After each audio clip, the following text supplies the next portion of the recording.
Life in a world that keeps changing. Think that it's progress you're making. Copy and paste pretty faces all the time.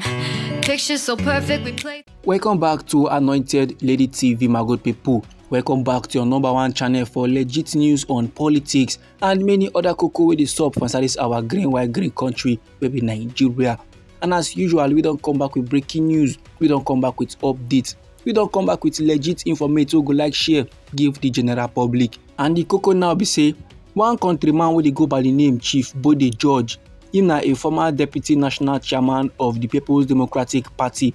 Him na don join body come outside dey call on our President Bola Ahmed Tinubu say make him reinstate the suspended Rivers State Governor wey be Siminalayi Fubara and make him do am as we nation Nigeria dey mark Democracy Day on the 12th day of June for inside this year so wey be 2025.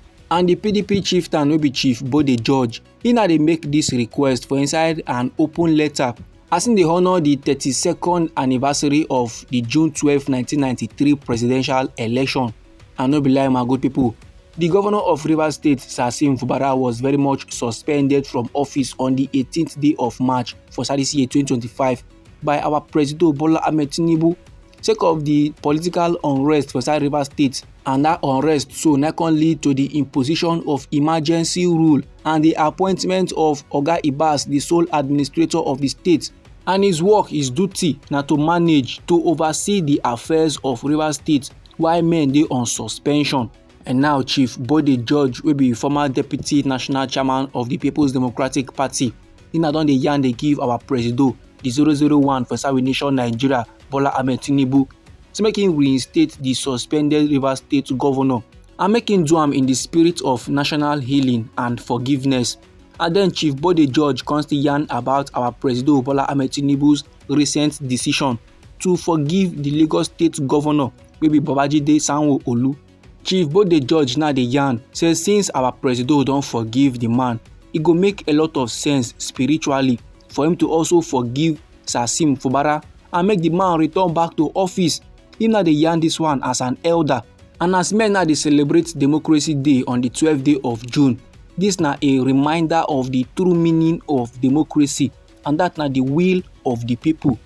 The PDP chieftain Chief Bode George also called the yarn about Tinubu's pro-democracy efforts during Nigeria's military era.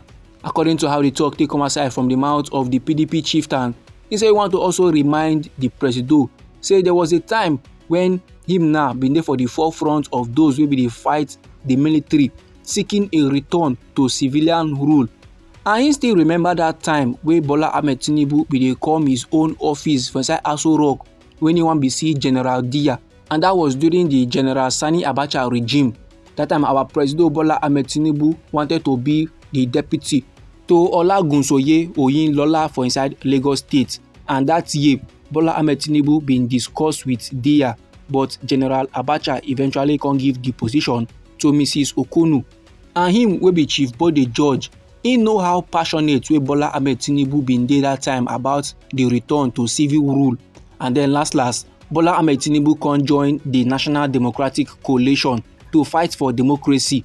Some of those men now will fight alongside him for democracy don't kpai finish. And the reason why Bola Ahmed Tinubu dey alive today no be by his own power. So therefore him now gats give thanks to God and him gats honor the memory of those men wey fight alongside him for democracy by returning Sasim Fubara to office immediately. And him now wey be Chief Bode George, PDP chieftain, in the appeal they give our President Bola Ahmed Tinubu in the spirit of his maternal grand uncle, man wey be the founder of the first political party for inside Nigeria for inside the year 1922, and the man they go by the name Herbert Macaulay. So in this man name now, Chief Bode George, they plead with our President Bola Ahmed Tinubu to make him return Sasim Fubara to office. Tinubu should listen and honor this appeal in memory of all those men now we don't kpai in the journey to our democracy. Meanwhile, the Apex Igbo Socio-Cultural Organization will be Ohaneze Igbo. Them also don dey urge our President Bola Ahmed Tinubu to make him take advantage of the 2025 Democracy Day celebrations to grant presidential amnesty to 1,335 repentant pro-Biafra agitators. For inside one statement now wey Ohaneze Igbo then drop about the matter, them now dey yarn Say the agitators drawn from various non-violent and non-proscribed pro-Biafra groups, dem now don resolve, dem now don decide to abandon their Biafra campaigns dem, their pursuit for Biafra, they wan drop am one side, and now dem dey declare allegiance, dem dey declare their loyalty to the Nigerian government. And still for inside the statement, the Ohanaeze Ndigbo dey let men dey know say they don spend the past 16 months to dey engage with the groups through dialogue, through advocacy and partnerships with international humanitarian organizations, leading to their decision to embrace peace. This na a landmark moment. For the first time in 55 years, a large coalition of Biafra agitators is ready to constructively engage the federal government and fully rejoin the Nigerian project.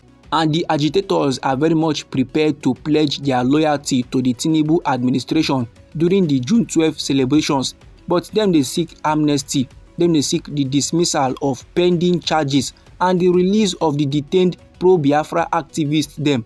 The Ohanaeze Ndigbo come still dey describe the development as a historical opportunity for our President Bola Ahmed Tinubu to resolve the long-standing grievances in the southeast and make him leave a legacy of peace and unity. If the government last embrace this opening, it will send a strong message to those men wey still dey hold out. E go send a strong message to those men wey still carry grudge for body, say last dialogue and reintegration is very much possible. And finally, this move go also help to reduce insecurity for inside the region, and it go also help persuade men for inside the region say violence in the name of Biafra is not the way forward.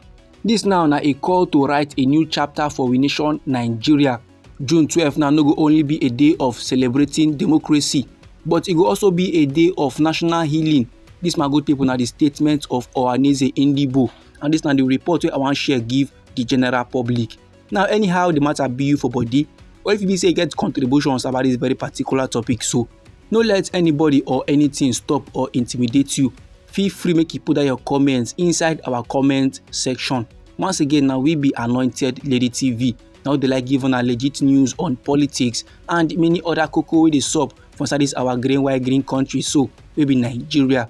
And now if you be say you like this update and you go like to receive more, then sharply make you subscribe to this channel. And don't forget to put on the notification bell so that as we dey bring more news, they come your side, now you go first receive the updates and you go even get them sharp.